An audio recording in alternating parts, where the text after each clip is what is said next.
नमस्कार दोस्तों, welcome to my YouTube channel Excel Mantra. आज के इस वीडियो में मैं आपसे एक्सेल की एक common error divide by zero error के बारे में बात करूंगा। हम इस एरर के बारे में डिटेल में समझेंगे और हम ये भी जानने की कोशिश करेंगे कि जब कभी ये एरर आए तो उसको कैसे रिजॉल्व करना है। ठीक है, तो इसका जो सिंटैक्स है वह है हैश div बाय ज़ीरो।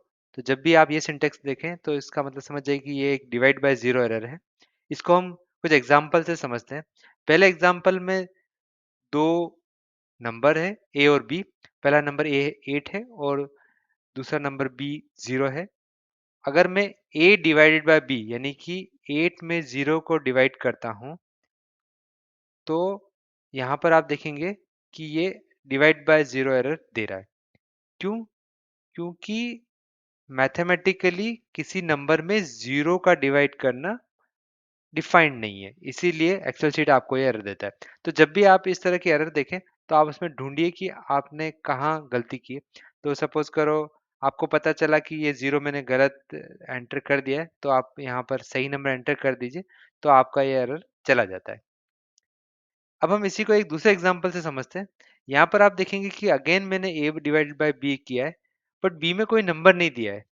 तो जब इस तरह की सिचुएशन आती है तो एक्सेल इस केस में बी को या फिर सेल को ऑटोमेटिकली जीरो कंसिडर कर लेता है और इसलिए उसको divide by zero error again देता है। तो यहाँ पर भी आप सेम लॉजिक से बी का नंबर सुधार लीजिए तो एरर चली जाएगी। अब यही सिचुएशन एवरेज के केस में भी आती है, यानी कि एवरेज जब आप निकालते हैं किसी दो नंबर का तब भी बहुत बार ये एरर आ सकती है। वह एरर कहाँ आती है वो पहले समझते हैं। तो उससे पहले देखते हैं कि एवरेज फंक्शन कैसे यूज होता है। तो यहाँ पर देखिए कि एवरेज ए और एंड बी यानी कि ए और बी का एवरेज है। तो फर्स्ट एग्जांपल में यानी एग्जांपल नंबर 3 के अंदर ए है वो 6 है और बी ब्लैंक है। तो यहाँ पे देखेंगे एवरेज 6 है। इसका मतलब क्या है, एक्सेल जो ब्लैंक है उसको कंसिडर नहीं कर रहा है, इसीलिए वो 6 दे रहा है। अगर यहाँ पर आप 0 लिखेंगे तो आप देखेंगे कि एवरेज 3 में कन्वर्ट हो जाएगा, यानी कि 6 plus 0 divide by 2 equal to 3। लेकिन जब आप 0 को डिलीट कर देते हैं यानी कोई वैल्यू नहीं है तो एक्सेल उस सेल को नहीं कंसिडर करता है। इसका मतलब ये कि जब भी एवरेज फंक्शन यूज करते हैं तो एक्सेल सिर्फ उन्हीं सेल्स को कंसिडर करता है जहां पर की डेटा अवेलेबल है। तो इसको हम नेक्स्ट एग्जांपल समझते हैं। एग्जांपल 4 के अंदर अगेन आप देखेंगे कि ए और बी दोनों सेल यहाँ पर ब्लैंक है। तब जब मैं एवरेज ए टू बी निकालूंगा तो यहाँ पर क्योंकि ये भी ब्लैंक है दूसरा भी ब्लैंक है यानी कि टोटल नंबर्स कितने, कोई नंबर नहीं यानी कि जीरो। तो इस केस में अगेन जीरो से डिवाइड हो रहा है तो ये डिवाइड बाय जीरो एरर देता है। अगेन अगर आप इसमें किसी को नंबर को कोई वैल्यू दे देंगे तो एक्सेल शीट उसको समझ लेगा और वो आपको वैल्यू दे देगा। तो इस तरह से आप अपने एरर को सुधार सकते हैं। अब हम इसी को फर्दर एक बड़े एग्जांपल से समझते हैं। तो ये एक एग्जांपल के लिए एक टेबल है जिसमें एक स्टोर की अलग अलग मंथ में टोटल कितनी सेल हुई है और कितने दिन स्टोर ओपन हुआ है, यानी number of days store open दिया हुआ है। तो इस केस में जो एवरेज सेल है वह निकालने के लिए फॉर्मूला यूज किया हुआ D two divide by E two, यानी कि total sales in the month divided by number of days store open. तो मैं जनवरी के लिए जब मैं एवरेज सेल निकालता हूं तो मैं इस फॉर्मूले का यूज करता हूं तो आप देखेंगे कि एवरेज सेल आ गई है। अब मैं इसी फॉर्मूले को अगर एक्सटेंड कर देता हूं बाकी सब मंथ के लिए तो आप देखेंगे कि यहाँ स्पेसिफिकली अप्रैल मंथ में एरर आ रही है हैश डिवाइड बाय जीरो। क्यों? क्योंकि आप देखेंगे कि यहाँ पर अप्रैल में टोटल सेल्स भी जीरो है और number of days store open भी जीरो है। तो अगर किसी नंबर में जीरो का डिवाइड करेंगे तो हमने पहले भी देखा कि वह डिफाइंड नहीं होता है, तो इसलिए एक्सेल शीट वह एरर देता है। सिमिलरली आप अगस्त मंथ में देखेंगे तो यहाँ ऑल्दो टोटल सेल्स जीरो है बट क्योंकि स्टोर एक दिन ओपन हुआ था इसीलिए जीरो डिवाइड बाय वन यानी कि जीरो, तो एक्सेल यहाँ पर वैल्यू जीरो दे रहा है और यहाँ पर कोई एरर नहीं दे रहा है। तो इस तरह के जब भी कोई कंडीशन आए तो उसको सॉल्व करने के बहुत सारे तरीके हैं। तो पहले हम समझते हैं कि क्या क्या तरीके हैं और हम उसको उस तरीके से अलग अलग तरीके से उसको सॉल्व करके देखेंगे।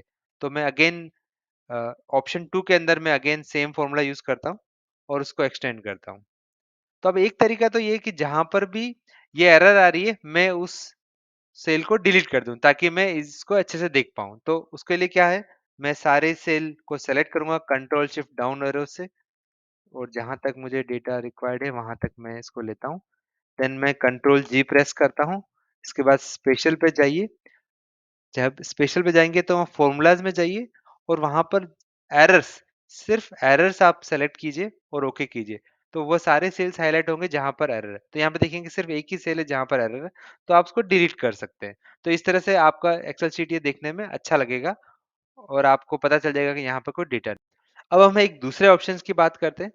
इस ऑप्शन में मैं ये चाहता हूँ कि जब भी जिस भी सेल में एरर हो, वह फ़ॉर्मूला के थ्रू ऑटोमैटिकली इवैल्यूएट करे और मुझे उस पर्टिकुलर सेल में वैल्यू 0 दे दे।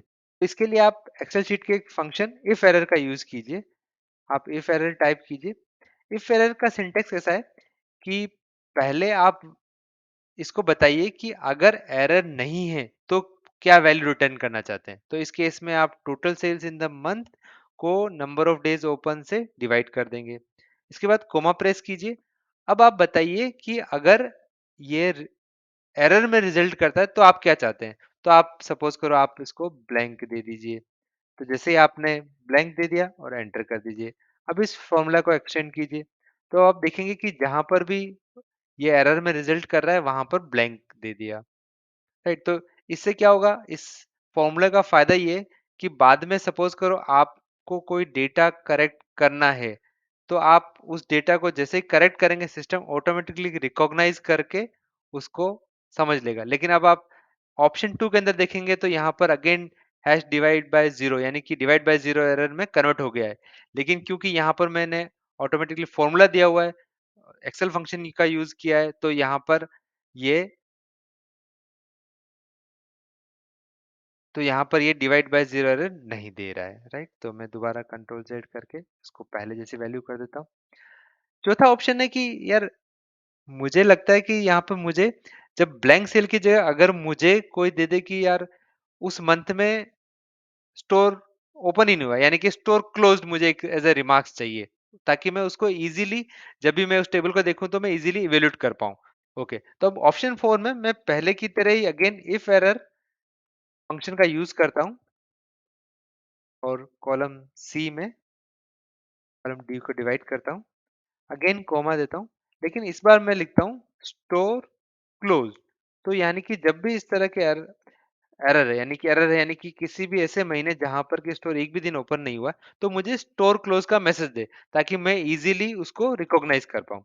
तो अब मैं एंटर करता हूँ और इसको फॉर्मूला को एक्सटेंड कर देता हूँ। तो आप देखेंगे कि अप्रैल मंथ में मुझे सिस्टम दे रहा है स्टोर क्लोज। तो इस तरह से आप जब भी एक्सेल शीट में कभी भी डिवाइड बाय जीरो एरर देखें, तो उसको अलग अलग तरीके से सॉल्व कर सकते हैं, उसका इंटरप्रिटेशन चेंज कर सकते हैं और उसका विजुअलाइजेशन बेटर वे में कर सकते हैं। अगर आपको ये वीडियो पसंद आया तो प्लीज लाइक कीजिए और मेरे चैनल को सब्सक्राइब कर लीजिए। Thank you. Thank you for watching.